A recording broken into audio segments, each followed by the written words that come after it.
Want to amplify your affiliate program performance? The Amplify Summit is the only affiliate marketing event you need to attend to stay ahead of affiliate trends in 2024. You'll get no sales pitches, just honest advice and answers from industry experts to the questions that you have about affiliate program marketing. Get ready to save the date in your diary as we bring you the biggest and best Amplify Summit yet. Taking place on the 19th and 20th of March 2024, we'll be giving you the inside scoop on how to amplify your affiliate program and partner performance. Plus, book an on-demand ticket for £49 and you'll gain exclusive access to masterclasses, personal group coaching sessions, and all-important Ask Me Anything sessions with real live industry experts who will show and tell you how to implement new tactics that drive consistent results. Get your ticket to join us at Amplify now. Visit afiversemedia.com and click the button marked Amplify Summit to register.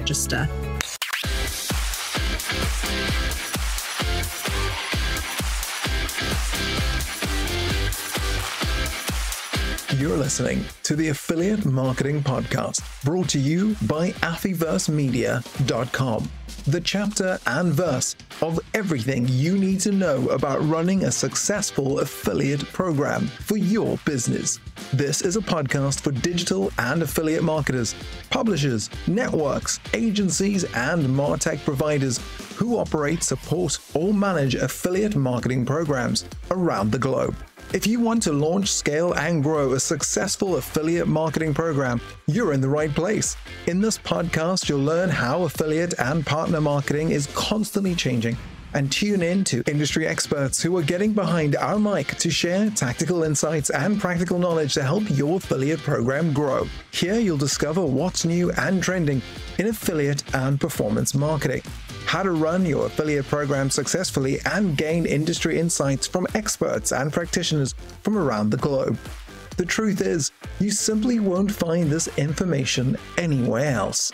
Now here's your award-winning affiliate and performance marketing host, an industry veteran, your affiliate marketing guide, and the founder of Afiverse, Leanne Johnston.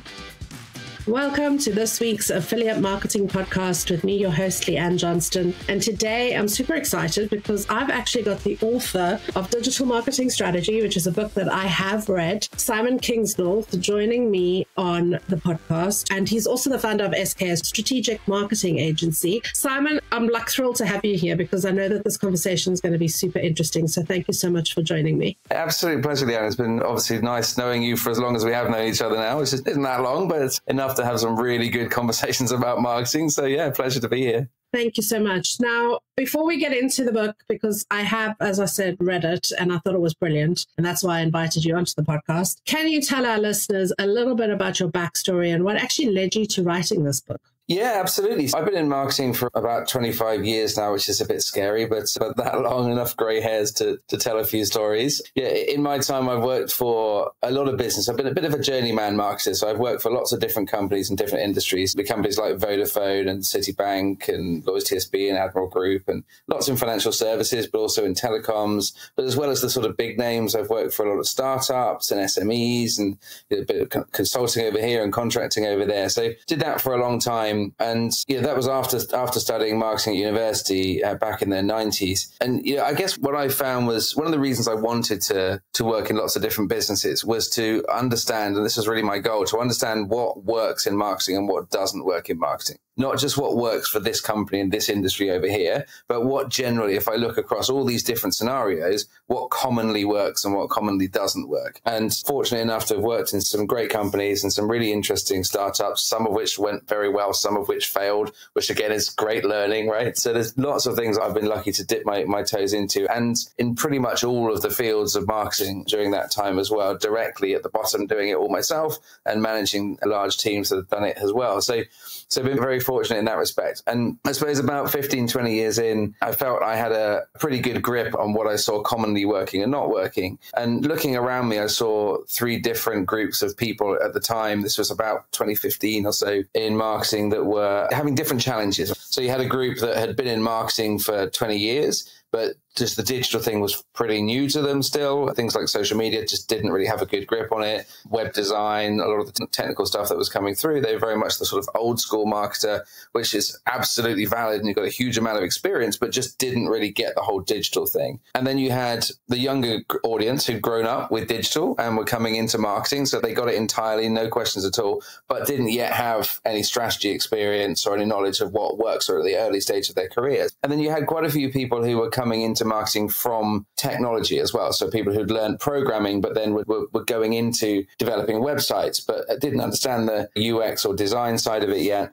and were building these journeys and these tools, but didn't really understand the consumer research piece and targeting audiences. So 3 different groups there. And I felt like there wasn't really a place to go to get that information. There were loads of blogs and there were loads of YouTube videos and stuff, but they didn't really help you bring the whole thing together and say, no matter where you are in your career or what background you've got, how do you actually build a digital marketing strategy? How do you do that? There wasn't really a book doing that. So that's why I wrote the book, Digital Marketing Strategy, to start with, having contributed to a couple of other books in the year or so before that. And yeah, that's now used by lots of universities around the world to teach marketing, which is nice. It's always good for the ego, but that's not why I did it. And then, then from there, I've gone on to write other books, the Digital Marketing Handbook, and I'm currently writing one on AI and the future of marketing. So yeah, that's a quick whistle-stop tour, yeah. I'm going to have to bring you back about the AI one, because that's massively interesting, especially in the affiliate space. But the reason why I wanted to bring you on to the podcast today is to talk a little bit about strategy, because a lot of affiliate managers come into this industry. They're either from a sales background or they're from a customer support background, and they understand the product or the service that they're selling very well. And as you said, younger people coming into the industry, they understand digital very well, but they lack the strategic,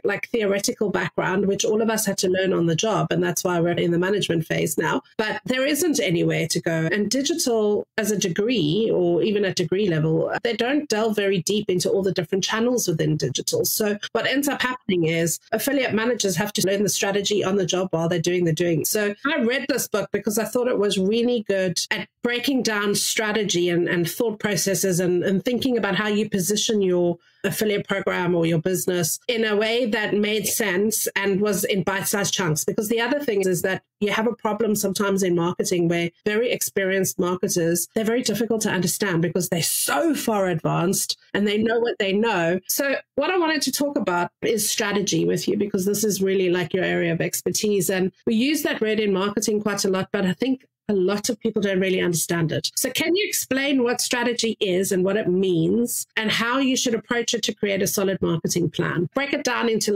really easy, simple, uncomplicated terms. I'll do my best. I think, to be honest, strategy can be a bit of a dirty word. I think people often think of strategy as if someone who's doing strategy is sitting around producing lots of PowerPoints that never really mean anything or go anywhere. And I've been in those organizations, by the way. I have been in a company where there was an entire strategy department of about 25 people. They spent the entire year producing PowerPoint presentations and presenting them to people, and nothing came out of any of it. So nice job if you can get it. But I find that most people and most businesses are on a scale of strategy at one end and execution at the other, right? And some are very heavily focused on the thinking and the talking and the PowerPoints and not really getting a lot done. And others are at the other end of lots and lots of running around and doing stuff, but without really thinking about what you're doing, which causes a lot of frustration, a lot of wasted money, a lot of wasted effort. And of course, as with most things in life, the sweet spot is in the middle, where you need to go out there. You need to have a strategy. You need to say, where are we actually trying to go here? What is it we're actually trying to achieve?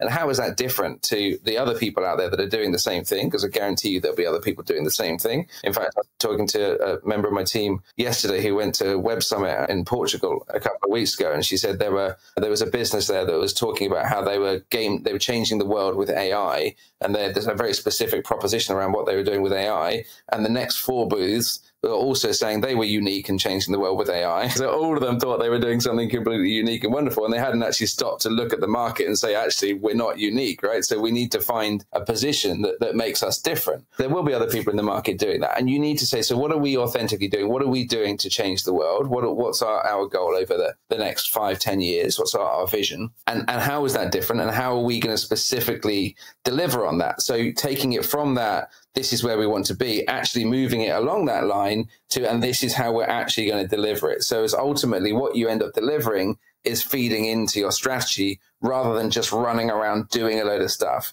Because not only does that waste money and time, but also, in my experience, it really frustrates people as well. If you're working in a company and your boss is saying, hey, do this, and then the next month they're saying, I'll change my mind now, do that, and I'll cancel that over there and do this. You don't know whether you're coming or going. You get really frustrated. You get very high staff turnover from that situation as well, which is just not great. It's not good for anybody. So having a strategy is really important to have somewhere you're heading towards. I always start with every business I work with, and with my agency, SQ, work with a lot of companies, all sorts of different stages, from your massive global corporations to quite young startups who are just saying, look, we don't know where to go next, right? We've got to a certain level, which might just be we've got some funding, or it might be we've had this fantastic growth, but it's dried up or something along those lines, or we want to move into a new market. We don't know how to position ourselves there. And we always start with, okay, so what is that goal? And often it'll be, okay, we want to grow. But what does that really mean, right? You've got to break it down to the specifics of what do you mean by grow, right? Do you want to double in size over the next 5 years? Do you want to grow and own the US market, but actually you don't care about the other markets? And if not, why not? Let's understand whether that's right. And that might be right. That's fine. You might be absolutely right to be focused entirely in your territory. Your product is highly relevant to your audience there, or they're just going to understand it better or be better placed to buy it from you than someone in another country. So absolutely, push that market as hard as you can first. But it's important really to interrogate that question very hard at the beginning of what is it we're actually trying to do here over the next few years, and how is that different to anyone else? See, now I think that's such an important question, and I get a lot of affiliate managers getting burnt out because they're just spinning their wheels trying to find new affiliates. So they go, like their boss is saying, get more affiliates, make our program bigger. But actually they have no strategy behind that because they don't know how to position themselves against their nearest competitor to actually win the publisher's loyalty, placement, real estate, whatever it is that they're trying to bring in terms of traffic.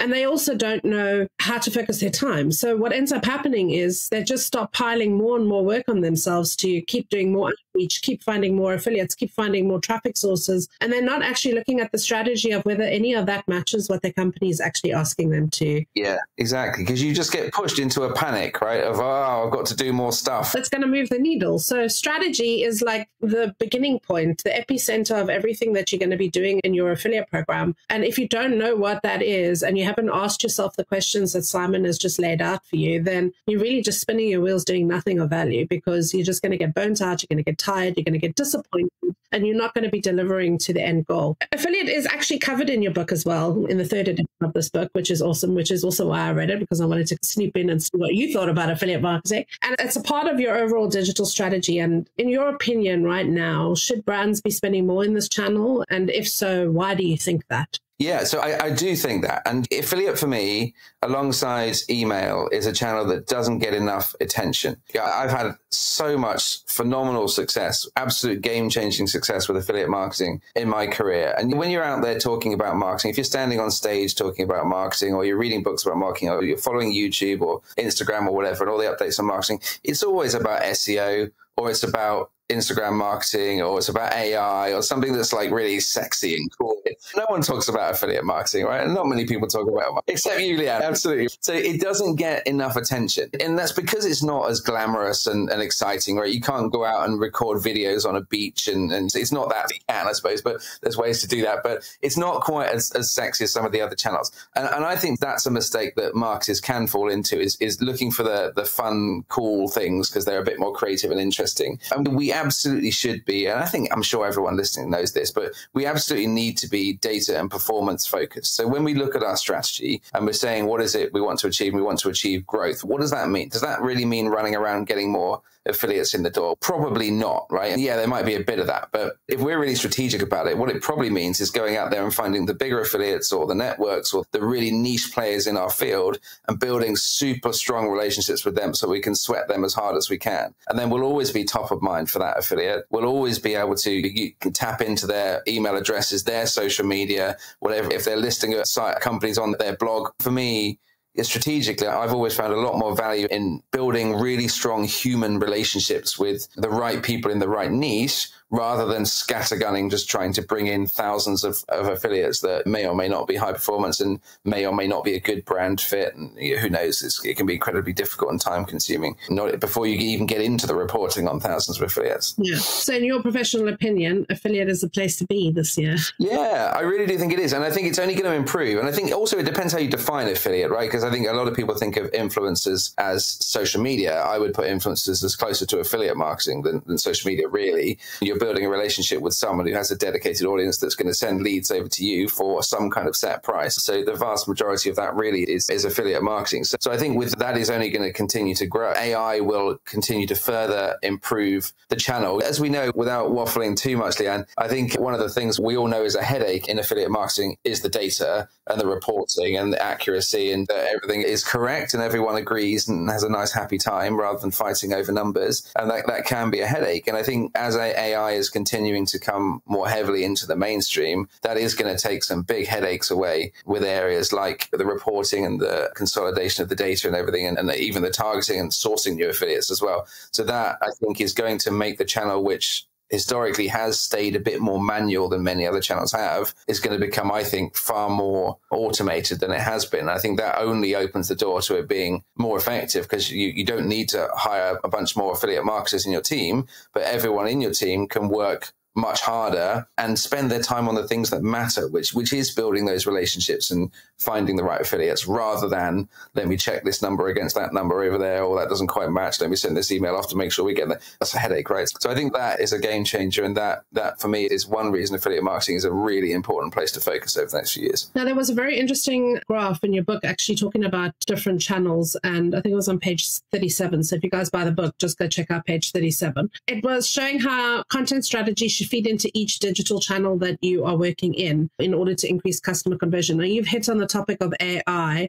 I'm interested to know what your thoughts are in terms of how do we manage content, because AI, obviously ChatGPT has allowed us to start putting content out there on steroids, basically. Should we be allowing affiliates to create that kind of AI-based content? How should we be adapting our content strategies in all of these channels in order to continue to convert customers? What are your thoughts on that? Yeah, it's a huge area, and we could do a lot more than a podcast just on that one topic alone. So it's a massive area to think about. I think for me, AI content is improving and will continue to improve, but for me, I'm not happy with the standard of it at the moment. I think if you're doing well understanding how to prompt a GPT, then I think you've got a better edge than many. I think at the moment, the science of learning how to prompt a chatbot has not really got to everybody yet. And the risk of that is creation of really lightweight, generic content. I won't go into detail, but this can impact many areas outside of marketing as well. Obviously, education is a huge one. But I think for me, there's a few things to consider here. So one, you mentioned ChatGPT there. I think ChatGPT is a cracking tool.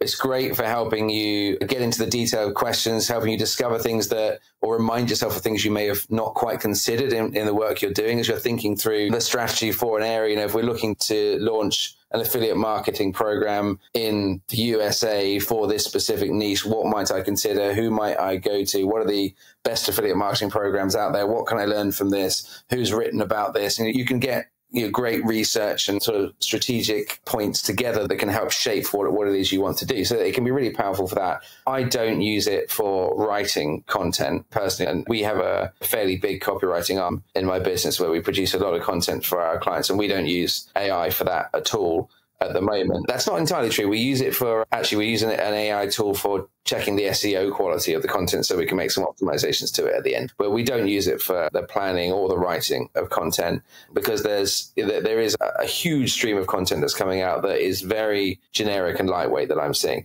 And that includes video, by the way. When we think of content, we often think of text. But of course, AI content now can be created with audio and video and in presentations and all sorts of formats nowadays, which is very easy to do. You go on YouTube and you watch tutorials now, it's very easy to spot the AI ones, right? Whether it doesn't quite make sense, there's bits that contradict each other, the voice is really generic, the pictures are clearly stock images that are coming up against each other. But for me, using it to plan out social media content, using it to plan out your web content for SEO, using it to plan out content that you think might convert better, especially if you feed in the prompts around, hey, look, we've done this in the past and this has worked, and we've done this and this hasn't worked. Therefore, what do you think we should do to make it work in the future? That, you know, it can do some of that analysis for you and save you some time. So I think there's a lot of value in AI in content, but I wouldn't rely on it, especially ChatGPT. There are better tools for writing, but I wouldn't rely on it for writing all of your content unless you're going to be really smart and sophisticated about that. That's my view. So if an affiliate is running a website that is purely AI generated, I would have a slight air of caution around. Okay, so keep watching that, guys, and maybe start thinking about how you change your T's and C's as well, and adding in some very clear points about how you want your affiliates to be using AI to represent your brand, especially if they are curating content. Now, the other thing that I wanted to talk about really quickly on, or maybe not so quickly, on the podcast before we close down, is in chapter 7 of this book, there was an amazing plan or structure that you talk about. And I like to call it a flywheel because I think it can work in any instance, whether you're launching an affiliate program or whether you're trying to grow an affiliate program. But there's like really 4 key steps that you talk about, and I'm going to list them out here. The first one is goals. The next one's objectives.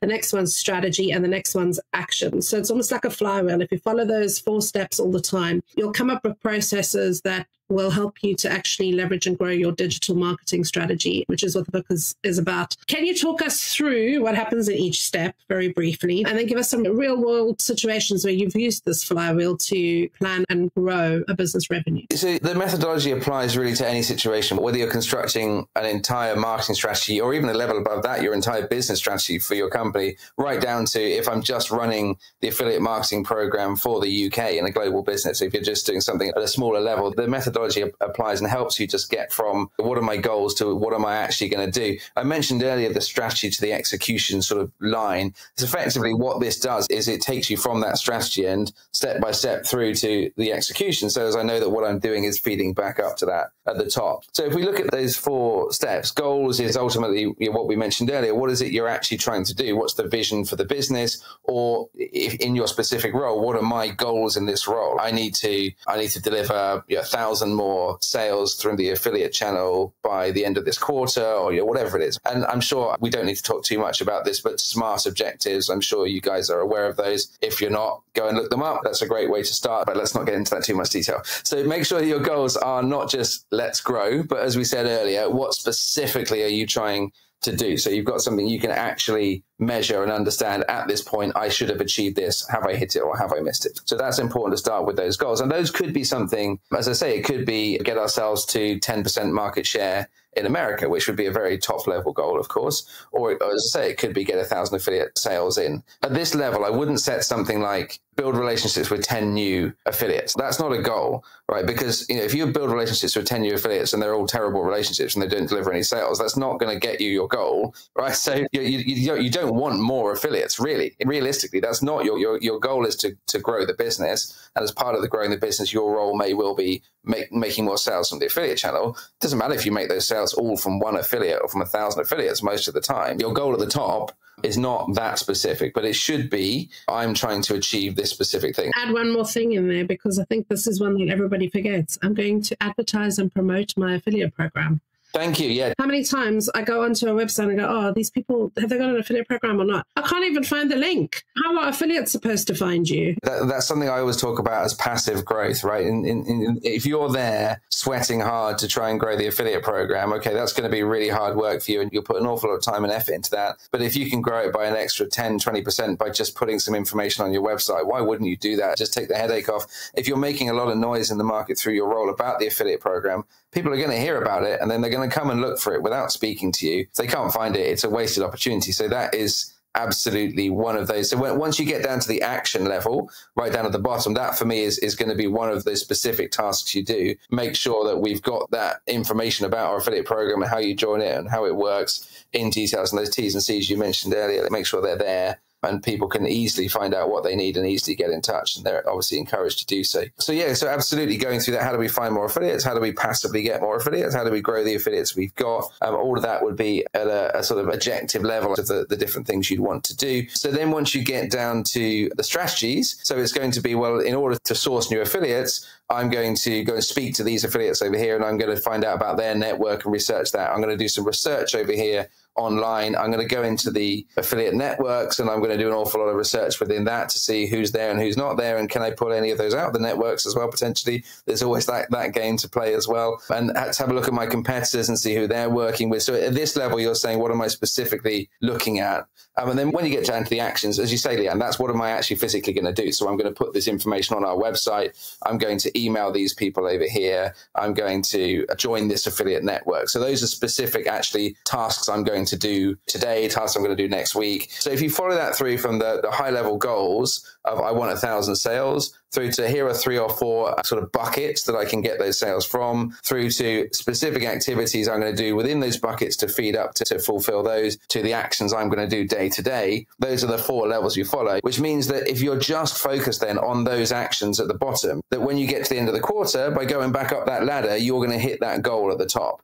So you're not wasting any of your time at the bottom running around doing things that just aren't going to contribute to that goal, which we all fall into that in our day to day. We all fall into the habit of saying, that's really interesting. Maybe that'll help. Maybe I'll go and look at that thing over there and I'll have these discussions over here. And that person's asked for a meeting, so I'll have a chat with them. Whereas if you have this strategic plan, you can say, you know what, I know you want to talk to me at the moment, but that's not going to help me with my objectives. And I can't make time for that right now. So we'll talk about that in a few months. Or do you know what, we're not going to talk about it at all. Or so you can make sure that the priorities of what you're doing day to day are going to make sure that you hit those goals. And if everyone follows that methodology, everyone hits their goals, and ultimately the business delivers on the top of their pyramid as well. Say that you touched on something that's actually, I swear to God, it's a message for me today, because we do tend up, everybody does this. We want to do more because we think more is better. And you've just touched on that now, where it's like, if those actions don't serve the goal and the purpose of what you're doing, they're just distractions, because doing more isn't always better. It can actually devalue the end result. And I feel like you're speaking to me at the moment, because my team is always, rein it in, Leanne, rein it in. But it is very important to have focus, because you do, if you don't, you do end up losing sense of where you're going. And that's where the burnout happens. And I see it so often with affiliate managers that come into the industry. They're not focused. They don't know where to focus their efforts. They're trying to do everything because they're so passionate about what they do, and they end up spinning out of the industry because they get burnout and they just can't take the pace. Really, guys, if you take nothing else out of this, like, podcast with myself and Simon, really think about what is your strategy and goal. And it starts with goals. And you said that. You said if the goals aren't smart, measurable, can be implemented within a certain time frame, timely, then everything that you do from there is just going to be a waste of your time, a waste of value. Don't be busy fools, right? Sometimes you feel like you're doing good work because you're busy. But if you step back, you realize that none of that actually is going to help you achieve your goals at all. And as you say, we all do it. It's very easy to see the shiny thing over here and think, oh, that seems exciting. I'll go and have a little look at that.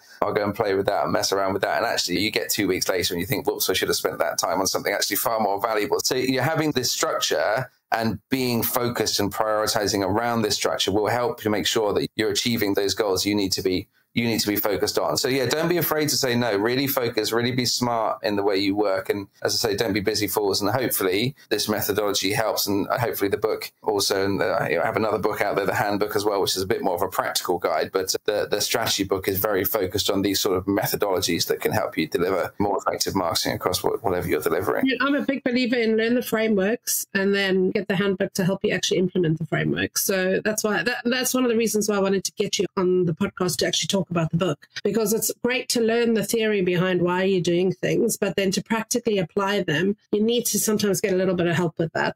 Okay, last question, crystal ball moment, because this is your area of expertise. How do you think digital is going to evolve in the coming year? So with everything that's happening around us, what do affiliate managers and even digital marketers that are listening to this podcast, what do you think we should be looking at and considering in our strategies? I'm writing a book at the moment on the future of marketing in Web3, looking at obviously quite heavily on things like AI and the metaverse and decentralization. But certainly with AI trends, you need to have your finger on the pulse every week with that. So I think it's worth carving out some time to just do some research, see what the latest trends are, follow some news. In my company, we use Slack, and we have an API from multiple different sources, feeding in news in real-time basis about changes that are happening in marketing, which means we can all stay on top of it. And over lunch, we can stop and have a read through the channel and see what's going on today. And that's a useful thing to do. So keeping yourself in touch with what's happening it's always been critical in marketing, but never more so than now. So I think that's really important. As much as I was on a bit of a downer earlier about AI content,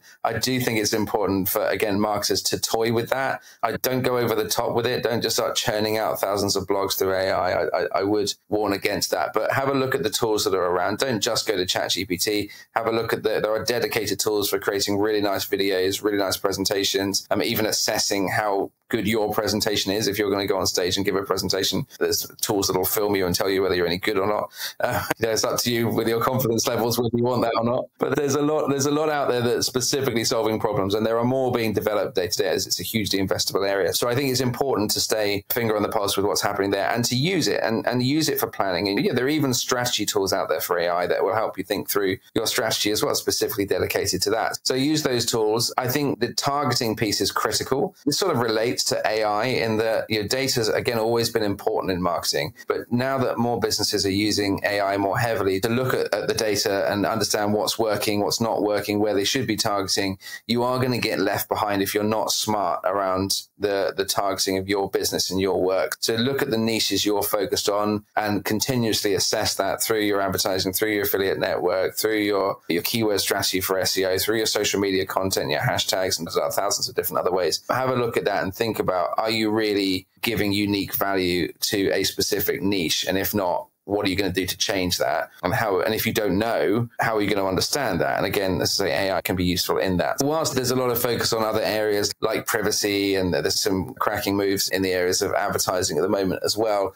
for me, I think a lot of focus on the future of the internet, the future of data. I think one thing I've just written a chapter about for the new book, which is a bit different, is also understanding computer games, right? Now, some guys listening to this will be big gamers, and that's great, and you'll understand gaming. Some people listening to this will not be into gaming at all, will have no interest in gaming. Now, that's fine. I'm not saying everyone needs to suddenly become a gamer and suddenly get passionate about gaming. That's not the point. But I think for me, as we move into Web3, there's going to be an awful lot more that is taken from that gaming mentality and many of the methods used in gaming that we will need to use in marketing. So it's been happening increasingly over the last 10, 20 years anyway, but it will only happen more so, especially as we get to things like the metaverse. So how we interact with people, the psychology of what people enjoy, what they do in communities, how they buy, how you can get more data from someone willingly in a way that develops a relationship rather than just takes their data in more of a sort of meta style. There's an awful lot that is used in gaming today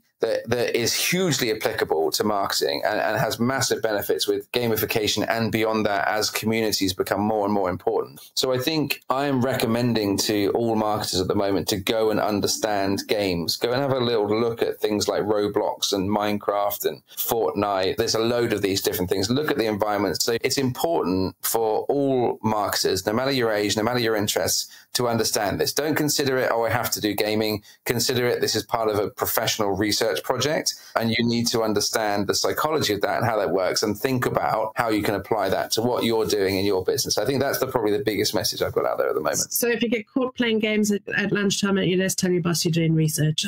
That's it. Spot on. Yeah, love it. Thank you so much for joining us on the podcast. It has been a pleasure to have you and to understand and deep dive strategy and how we can apply that to our affiliate programs. You've given us loads of insight. Guys, I cannot recommend this book enough. I have really enjoyed it. Go and read it. Go think about how you can apply some of the practical frameworks and tactics that Simon shares in there into your programs. And let's have an exciting year ahead where we think about our strategies differently and move our programs forward. So thank you so much for being here, Simon. Absolute pleasure. Thanks, Leanne. I hope everyone got something out of that. This week's Affiliate Marketing Podcast is brought to you by AMP. The Affiliate Manager Performance Program is designed for ambitious affiliate program managers working at brands, agencies, or networks who want to scale their affiliate program and improve their partner performance. We've trained hundreds of affiliate managers from companies like Microsoft, Omnisend, AstroPay, IQ Option, PokerStars, Betson, Oxylabs, ConvertKit, and more. We help them build consistent sales and trusted partnerships. Dedicate just 1 hour per week over a 12-week period. This affiliate management performance program is unlike any other. Learn proven tactics, tried and tested strategies, and access decades of experience with industry veterans who've launched, scaled, and grown multi-million-dollar affiliate programs around the world. Go to affiversemedia.com, hit the training menu, and book your seat on AMP for 2024.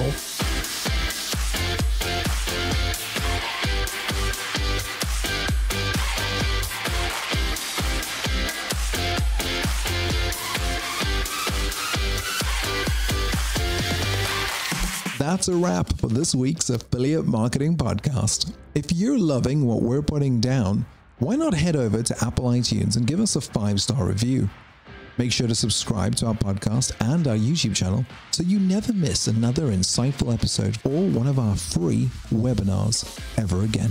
Tune in next week for more digital affiliate marketing insights, trends, tips, and content to keep your affiliate and performance marketing fresh and your partners driving consistent sales.